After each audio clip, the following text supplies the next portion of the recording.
Suis-je dans une relation toxique? Alors, question express. On en prend, on en laisse, ça ne parle pas. Vous arrêtez, tout simplement. Ah, il semblerait ici que oui, la personne est toxique. Par le 10 de paix qui ici, c'est une personne qui a deux comportements.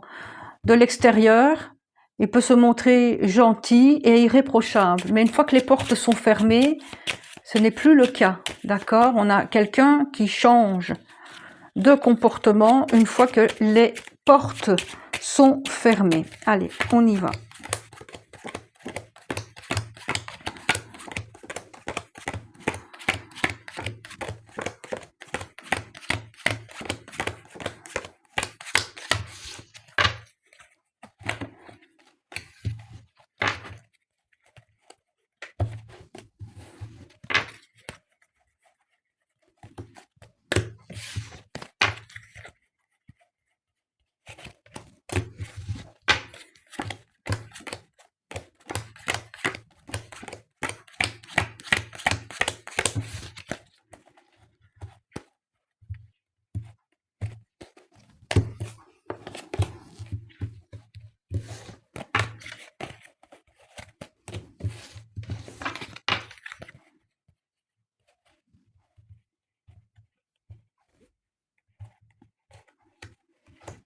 Alors, la personne à laquelle on pense est toxique.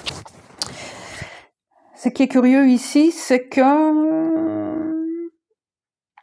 la personne en question est quelqu'un qui est quand même proche du foyer et de la famille.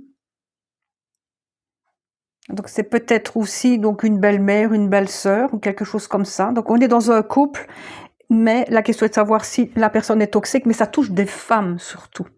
Donc, beaucoup de cancans ici. Hein. Vous voyez, on a les trois dames. S'il y avait eu la 4, c'était encore amplifié. Mais là, il y a beaucoup d'indiscrétions, de questions mal placées, des cancans, de la méchanceté. Là, alors, dans ce cas de figure, le valet de trèfle, tel comme par rapport à la question, pourra annoncer de la fausseté de la personne. C'est pas quelqu'un qu'on peut faire confiance, même si le valet de trèfle peut être en fait la femme, comme la dame de carreau en question. Donc oui, la personne est toxique, mais sa manière, sa stratégie, c'est d'essayer d'englober un groupe de personnes pour que l'attaque soit plus puissante. Donc après, c'est à vous de savoir ce que vous devez en faire, mais en tout cas, on dirait qu'on est vraiment tombé ici sur un nid de guêpe. Donc je vais mettre le jeu comme ça, parce que sinon vous ne verrez pas. Donc pour moi, oui, la personne est toxique.